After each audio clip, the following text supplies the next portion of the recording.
नमस्कार. मराठी व्याकरणाच्या आपल्या या प्रवासात तुमचं पुन्हा एकदा स्वागत आहे. आज आपण एका अशा टॉपिकबद्दल बोलणार आहोत जो खरं तर वाक्यांच्या रचनेचा आत्मा आहे, आणि तो म्हणजे उभयान्वयी अव्यय. हा एक विषय नीट समजला ना की मराठीतली मोठी किचकट वाटणारी वाक्यसुद्धा अगदी सोपी वाटायला लागतात. बऱ्याचदा असं होतं नाही का, समोर एक वाक्य येतं आणि प्रश्न पडतो की हे संयुक्त वाक्य आहे की मिश्र, या दोन्हींमधला नेमका फरक कसा ओळखायचा. हा एक खूप कॉमन प्रश्न आहे, पण तितकाच महत्त्वाचा आहे. आणि खरं सांगायचं तर 90% विद्यार्थ्यांचा गोंधळ इथेच होतो. पण अजिबात काळजी करू नका. या सगळ्या गोंधळाचं उत्तर, त्याची गुरुकिल्ली एकाच ठिकाणी दडलेली आहे, आणि ते ठिकाण म्हणजे उभयान्वयी अव्यय. एकदा का तुम्हाला हे शब्द आणि त्याचे प्रकार ओळखता आले की वाक्यांचा प्रकार ओळखणं अगदी लहान मुलांच्या खेळासारखं सोपं होऊन जाईल. आणि आज आपण तीच किल्ली कशी वापरायची हे शिकणार आहोत. चला तर मग बघूया आजचा आपला रोडमॅप कसा आहे. आपण अगदी बेसिकपासून सुरुवात करणार आहोत की उभयान्वयी अव्यय म्हणजे नक्की काय, मग त्याचे दोन मुख्य प्रकार कोणते आहेत ते बघू. त्यानंतर प्रधानत्व सूचक आणि गौणत्व सूचक हे प्रकार आपण खोलात जाऊन समजून घेऊ. मग येईल सगळ्यात इंटरेस्टिंग पार्ट, परीक्षेतील फसवे शब्द. आणि शेवटी एका क्विक रिव्हिजनने सगळं पक्क करून घेऊ. तर आपला पहिला थांबा, उभयान्वयी अव्यय म्हणजे नेमकं काय. कोणत्याही गोष्टीच्या खोलात शिरण्याआधी त्याचा पाया समजून घेणं महत्त्वाचं असतं नाही का. चला तर याची व्याख्या आणि याचं मुख्य काम काय आहे ते पाहूया. याची व्याख्या अगदी नावातच दडली आहे. उभय म्हणजे दोन आणि अन्वय म्हणजे संबंध. सोपं आहे. दोन किंवा अधिक शब्द किंवा दोन किंवा अधिक वाक्य यांना जोडणारा जो शब्द असतो त्याला म्हणतात उभयान्वयी अव्यय. याचं काम फक्त आणि फक्त जोडण्याचं आहे, दुसरं काहीच नाही. जसं आपण म्हणतो आई आणि बाबा, किंवा तो आला आणि पाऊस गेला. इथे आणि हा शब्द जोडण्याचं काम करतोय. आता यातली सगळ्यात महत्त्वाची गोष्ट जी डोक्यात फिट बसवायची आहे ती म्हणजे ही अव्यय अविकारी असतात. अविकारी म्हणजे काय, तर ज्यांच्या रूपात कधीही काहीही बदल होत नाही. लिंग, वचन, विभक्ती कशामुळेच नाही. शून्य बदल. म्हणजे तो आणि ती म्हणा, ते आणि त्या म्हणा, आणि हा शब्द आणीच राहतो, तो बदलत नाही. ओके, आता वळूया याच्या दोन मुख्य प्रकारांकडे. संयुक्त आणि मिश्र वाक्यांमधला सगळा गोंधळ ह्याच दोन प्रकारांवर अवलंबून आहे. हा फरक एकदा का डोक्यात बसला की तो गोंधळ कायमचा संपून जाईल. परीक्षेच्या दृष्टीनं हाच भाग सगळ्यात महत्त्वाचा आहे, हे लक्षात ठेवा. आता बघा, हा फरक अगदी सोपा आहे. पहिला प्रकार आहे प्रधानत्व सूचक. हे अव्यय दोन स्वतंत्र समान दर्जाची वाक्य जोडतं. म्हणजे तराजूची दोन सारखी पारडी कशी असतात तशी ही दोन्ही वाक्य एकमेकांवर अवलंबून नसतात, दोन्ही स्वतंत्र असतात. आणि म्हणूनच यातून नेहमी संयुक्त वाक्य तयार होतं. दुसरा प्रकार आहे गौणत्व सूचक. इथे मात्र एक वाक्य मुख्य म्हणजे प्रधान असतं आणि दुसरं त्यावर अवलंबून असणारं म्हणजे गौण असतं. एक बॉस आणि एक सबऑर्डिनेट असं समजा. आणि यामुळे नेहमी मिश्र वाक्य तयार होतं. चला आता पहिल्या प्रकारात म्हणजे प्रधानत्व सूचक अव्ययांमध्ये जरा खोलवर जाऊया. एक गोल्डन रूल लक्षात ठेवा. या प्रकारातल्या कोणत्याही अव्ययाने जोडलेलं वाक्य हे नेहमीच संयुक्त वाक्य असतं. डोळे झाकून तुम्ही ते ओळखू शकता. याचे एकूण 4 उपप्रकार आहेत. आपण पहिले 2 बघूया. पहिला समुच्चय बोधक. याचं लॉजिक आहे साधं सोपं, प्लस म्हणजे बेरीज. हे फक्त पहिल्या वाक्यात दुसऱ्या वाक्याची भर घालतं. जसं की वीज चमकू लागली आणि पावसाला सुरुवात झाली. एका घटनेत दुसरी घटना ॲड झाली. दुसरा प्रकार विकल्प बोधक. याचं लॉजिक आहे पर्याय किंवा स्लॅश. हे तुम्हाला 2 गोष्टींपैकी एक निवडायला सांगतं, एक ऑप्शन देतं. जसं की चहा घेणार की कॉफी. इथे 2 पर्याय दिले आहेत. आता उरलेले 2 प्रकार. तिसरा आहे न्यूनत्व बोधक. याचं लॉजिक आहे वजाबाकी म्हणजे मायनस. हे पहिल्या वाक्यात काहीतरी कमीपणा, उणीव किंवा विरोध दाखवतं.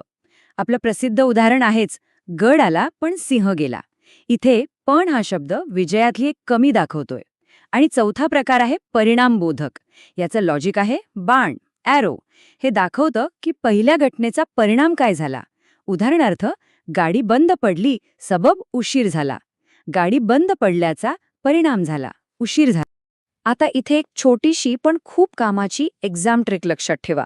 न्यूनत्वबोधक आणि परिणामबोधक प्रकाराची वाक्य जोडताना अनेकदा अर्धविराम म्हणजे सेमीकोलनचा वापर केला जातो. वाक्यात जर पण, परंतु, म्हणून, सबब या शब्दांच्या आधी हे चिन्ह दिसलं तर समजून जा की ते वाक्य संयुक्त असण्याची शक्यता खूप जास्त आहे. तर आता आपण दुसऱ्या मुख्य प्रकाराकडे वळूया, तो म्हणजे गौणत्वसूचक अव्यय. या प्रकारातली अव्यय नेहमी एक प्रधान आणि एक गौण वाक्य जोडतात. त्यामुळे इथे दुसरा गोल्डन रूल लक्षात ठेवा. यांनी जोडलेली वाक्य ही नेहमीच मिश्र वाक्य असतात. नेहमी. याचेही 4 उपप्रकार आहेत. पहिला स्वरूपबोधक. याचं लॉजिक आहे बरोबरचं चिन्ह म्हणजे इक्वल टू. म्हणजे दुसरं वाक्य पहिल्या वाक्याचं स्वरूप स्पष्ट करतं, त्याचा खुलासा करतं. उदाहरणार्थ, तो म्हणाला की मी जाणार नाही. इथे की हे त्याच्या बोलण्याचं स्वरूप सांगतंय. दुसरा प्रकार आहे कारणबोधक. याचं लॉजिक आहे उलटा बाण. म्हणजे हे पहिल्या क्रियेचं कारण दुसऱ्या वाक्यात देतं. जसं की त्याला बक्षीस मिळालं कारण तो पहिला आला. बक्षीस मिळण्याचं कारण काय, तर तो पहिला आला. आता पाहूया उरलेले 2 प्रकार. तिसरा आहे उद्देशबोधक. याचं लॉजिक आहे हेतू किंवा पर्पज. म्हणजे पहिल्या वाक्यातील क्रिया करण्याचा उद्देश दुसऱ्या वाक्यात सांगितलेला असतो. उदाहरणार्थ, चांगले गुण मिळावेत म्हणून तो अभ्यास करतो. अभ्यास करण्याचा उद्देश काय आहे, तर चांगले गुण मिळावेत. आणि चौथा, शेवटचा प्रकार आहे संकेतबोधक. याचं लॉजिक आहे अट किंवा कंडिशन.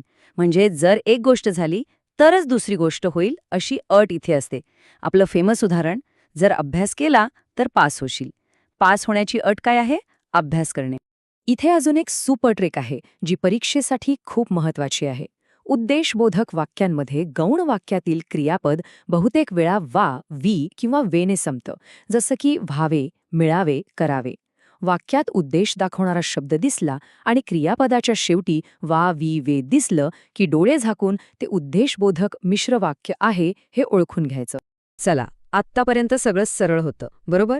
आता वळूया त्या शब्दांकडे जे परीक्षेत हमखास गोंधळात टाकतात. काही शब्द असे आहेत जे एकापेक्षा जास्त प्रकारांमध्ये येतात आणि इथेच खरा कस लागतो. इथे फक्त शब्दपाठ करून चालणार नाही, तर वाक्याचा अर्थ समजून घेणं खूप महत्वाचं आहे. म्हणून हा शब्द कसा बहुरूपी आहे ते पाहूया. याचे 3 वेगवेगळे चेहरे आहेत. पहिला चेहरा परिणामबोधक. इथे एका घटनेचा परिणाम म्हणून दुसरी घटना घडते. खूप अभ्यास केला म्हणून पास झाला. अभ्यास केल्याचा परिणाम पास झाला. हे आहे संयुक्त वाक्य. दुसरा चेहरा उद्देशबोधक. इथे क्रिया करण्यामागचा हेतू किंवा उद्देश असतो. चांगली नोकरी मिळावी म्हणून तो पुण्यात आला. इथे पुण्यात येण्याचा उद्देश नोकरी मिळवणे आहे. आणि आपली ट्रिक आठवा, क्रियापद मिळावी हे वीने संपलंय. हे आहे मिश्र वाक्य. आणि तिसरा चेहरा स्वरूपबोधक. इथे म्हणून म्हणजे या नावाने. शिवाजी महाराज म्हणून एक महान राजा होऊन गेला. इथे ओळख सांगितलीये. हे सुद्धा मिश्र वाक्य आहे. आता बघूया की या शब्दाची गंमत. हा शब्द तर अजूनच बहुरूपी आहे. याचे 4 चेहरे आहेत. पहिलं विकल्पबोधक, जिथे पर्याय दिला जातो. हे खरं की खोटं, हे 2 समान गोष्टींना जोडतंय म्हणून हे संयुक्त वाक्य. दुसरं स्वरूपबोधक, जेव्हा काहीतरी स्पष्ट केलं जातं. तो म्हणाला की मी येणार, हे मिश्र वाक्य. तिसरं संकेतबोधक. इथे कीचा अर्थ जेव्हा तेव्हा असा असतो. अभ्यास झाला की खेळायला जा, म्हणजे जेव्हा अभ्यास होईल तेव्हा. ही अट आहे म्हणून हे मिश्र वाक्य. आणि चौथं एक खास परिणामबोधक. हे इतका की या जोडीत येतं. तो इतका धावला की थकून गेला. हे देखील मिश्र वाक्य आहे. परी आणि बाकी हे 2 शब्द जरा कमी वापरले जातात, पण हे ओळखायला अगदी सोपे आहेत. हे दोन्ही शब्द नेहमीच न्यूनत्वबोधक असतात आणि त्यामुळे ते नेहमी संयुक्त वाक्य बनवतात. परी या शब्दाचा अर्थ परंतु असा होतो. मरावे परी कीर्तिरूपे उरावे, म्हणजे मरावे पण कीर्तीच्या रूपाने जिवंत राहावे. आणि बाकी या शब्द उणीव दाखवतो, जसं की पाऊस थांबला आहे, बाकी सर्व ठीक. तर आता आपण आपल्या प्रवासाच्या शेवटच्या टप्प्यात आलो आहोत. ही आहे आपली अंतिम तपासणी, एक फायनल चेकलिस्ट. परीक्षेच्या वेळी पटकन आठवण्यासाठी आपण आत्तापर्यंत शिकलेले सगळे नियम आणि ट्रिक्स एका नजरेत पाहूया. हा एक प्रकारे आपला रॅपिड फायर राऊंड आहे.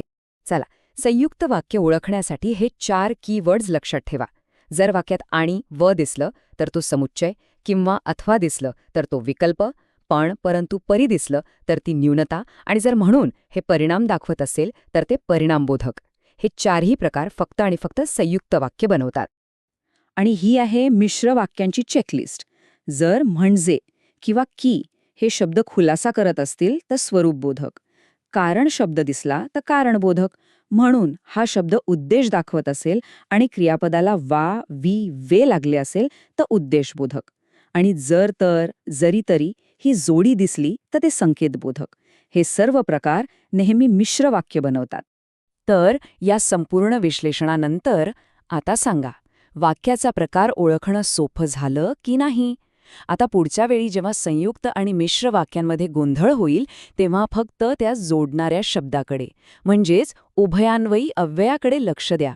उत्तर तुम्हाला आपोआप सापडेल.